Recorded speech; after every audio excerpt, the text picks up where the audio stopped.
I'm poly as fuck, y'all, but I know that many of you don't understand what that means.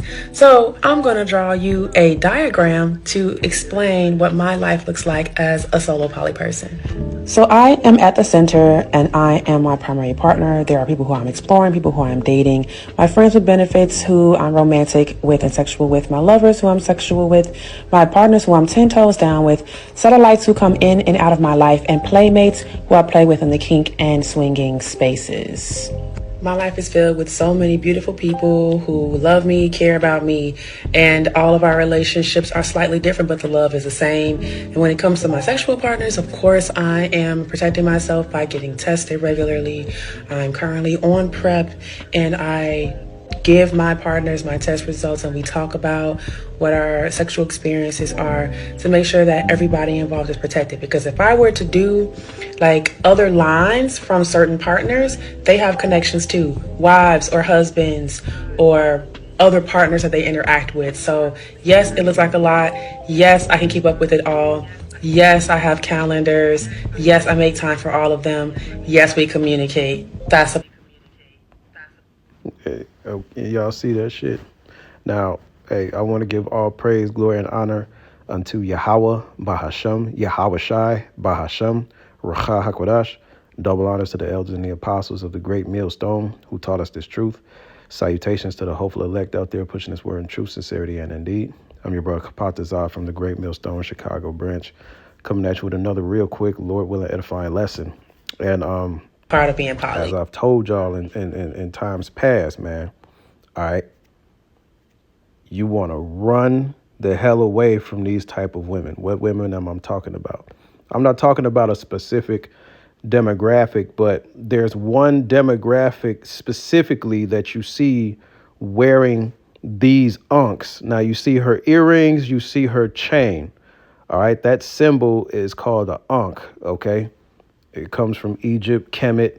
It's pure fucking madness, okay? And I'm going to tell you right now, all right?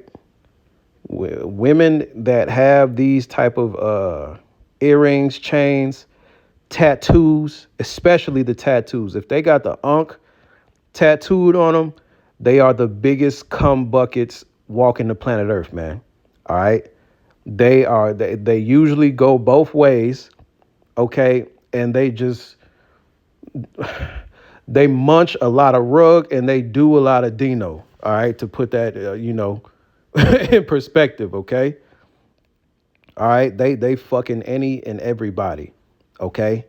And it's usually one type of demographic that you see with this symbol on them, all right, or rocking this symbol, all right? It's very plain to see, all right? When you see that unk and a head wrap, run, get away, brothers, okay?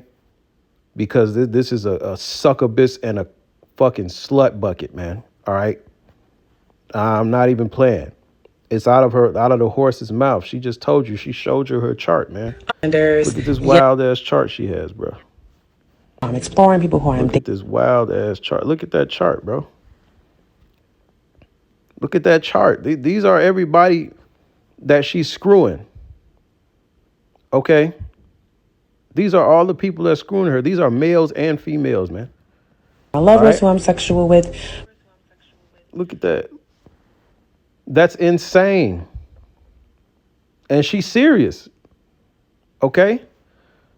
This is Babylon, man. This is why the scriptures told us to stay away from idolatry, man. This is the book of Wisdom of Solomon, chapter 14, verse 27. Matter of fact, I'll hit 12 and then jump to 27. This is Wisdom of Solomon 14 and 12. For the devising of idols was the beginning of spiritual fornication. So that spiritual fornication is what? When the children of Israel began to pay homage, worship, and sacrifice unto all the strange gods of the nations. Okay, that was called spiritual fornication. We were spiritually committing adultery with these false gods and these idols. Okay, and the real God of heaven and earth, Yahweh, Bahashem Yahweh Shai, hates that. Okay, the scriptures tell us he is a jealous God. All right. Well, hey, it's the Ten Commandments, man. The first commandment is thou shalt worship Yahweh thy power only, man, with all thy heart, with all thy soul, man, and all thy mind. Okay? Hey man, we are not supposed to worship other gods, man. Okay, so that's when we started committing spiritual fornication, sacrificing and worshiping these idols, right? It says, and the invention of them, the corruption of life. So when men began to bow down to these idols, create these idols, man, life began to take a turn for the worse. Men became evil and covetous, okay, and adulterous. And so what? Bloodshed, murder, all right, corruption, it increased in the earth, much like what you see today now. All right. This is why And all of our females like prep. this, all right, running around promoting this lifestyle as if it's divine. Okay. If you were to ask an individual, her or an individual like her, why they do the things they do, they're gonna they're gonna give you some divine feminine goddess bullshit, man. Okay, that's all bullshit. Because you see, she said, I'm currently on PrEP. All right, PrEP is a HIV prevention medication. Okay, this is what the sodomites use to try to keep them from contracting HIV and AIDS, man. All right, more of Esau's witchcraft, which is gonna backfire because you ain't supposed to be living that lifestyle in the first place. You see, when you have to do a whole bunch of extra, that means you're going off. When you have to take certain medications and do all this, that, and the third to try and prevent you from catching something, that means you're going off. You see? The Lord didn't create that. The Lord didn't mean for men and women to be living their life this way, man. Okay? Idolatry did this. And it's got a firm hold upon the Judite woman, okay? Judah, Benjamin, and Levi, the so-called Negro, West Indian, Caribbean, Haitian woman. It's, hey, man, idolatry, this feminist, divine goddess bullshit, it's got a firm hold on our women. And now look at them. They threw the majority of them, all right? Except for the sisters that's listening and learning and believing in Yahweh Bashem Yahushai. Other than that, man, hey, man, the black woman in America, hey, run away from them, man. Get the hell away from them. All right? To you brothers with sense, you leave her to Pookie, Ray, Brad, and Chad. Let them have their way with her, man. All right? Hector, the hoe protector. Hey, he can have them. Okay? You brothers that got some sense, hey, you leave these type of black women the fuck alone. You run away from them, man. All right? Especially when you see that head wrap.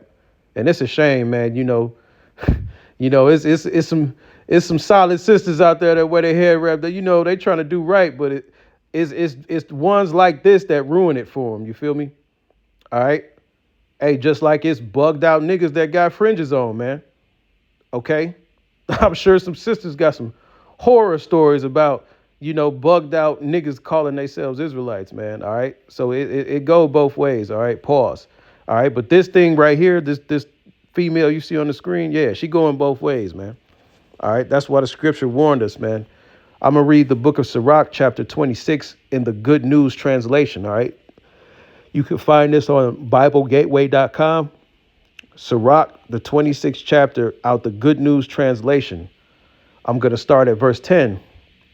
It reads, if your daughter is determined to have her own way, keep a close watch on her, right? So when your daughter's stubborn, all right, you can tell if your daughter's stubborn, hey, you got to watch out for that. Okay, as the scriptures say, you got to keep her in straitly. You got to make sure that you don't give her a lot of liberty. All right, you got to keep her occupied and doing something, and you got to keep eyes on her. Okay, it says what? If you don't, she'll take advantage of any chance she gets. If she is too self-willed, be on guard and don't be surprised if she disappoints you, because what's going to happen when she gets older?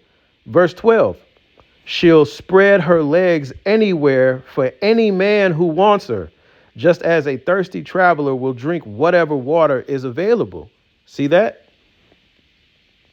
And so that type of spirit is just in the Judite woman, man. All right, especially when they subscribe to this Egyptology, all right, Kemet doctrine. All right, it produces the biggest whores on the planet Earth, man. Okay, the biggest scum buckets on the planet Earth. Okay, and I know, trust me, brothers, I know.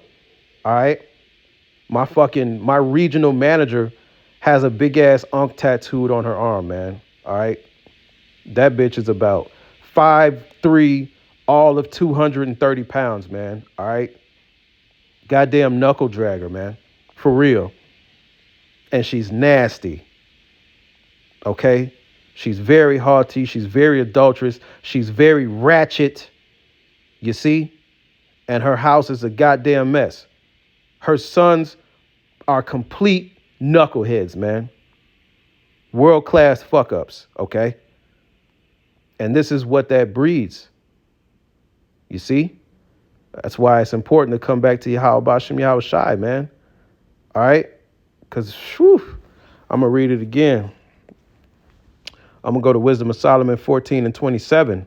It says, for the worshiping of idols not to be named is the beginning, the cause, and the end of all evil. See that? All right? So when you wonder why she's so bugged out, when she's talking about poly, no, you just a hoe. Salakia, you're not even a hoe. You are just a promiscuous pedestrian. All right? That's what you are. A head-wrapped promiscuous pedestrian that's bugged the hell out. That's on HIV prevention medication, man. Because you out here living foul.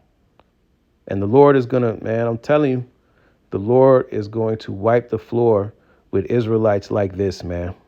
All right? She's done. But that's it on that. Hope this was edifying. All praise, glory, and honor be unto Yahweh, Ba'ashem Yahweh Shai, Ba'ashem Rachak Wadash, Shalom.